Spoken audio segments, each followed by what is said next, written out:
God has given us the power to stop advancing demonic spirits from stirring up nations against nation. And I believe it's part of our end time ministry, because it says in the last days that the mountain of the house of the Lord will become chief of the mountains, and people will stream to it. And the outcome of that, you can read it in Isaiah chapter 2, is that it says they will take their spears and they will beat them into pruning shears.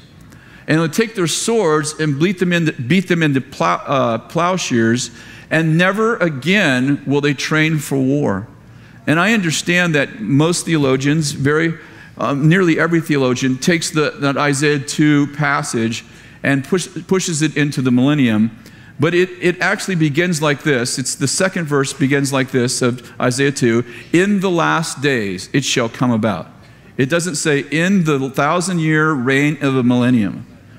And so I just really believe that part of our responsibility is when we see nations rising up against nations, we just freeze right there. We just freeze their war machines in the name, whether it's ours or theirs. We just freeze their war machines and say, killing shall stop right here. You'll go no further. And we just begin to prophesy not against nations, but against demonic powers that stir up nation against nation. And I believe that we're coming into this incredible time of peace. And I understand the other side of this, when they say peace and safety, destruction will come upon them suddenly. But when the Lord says peace and safety, then destruction doesn't come upon them suddenly. And I'd like to remind you that He is the Prince of Peace, and that He does intend to crush Satan under His feet.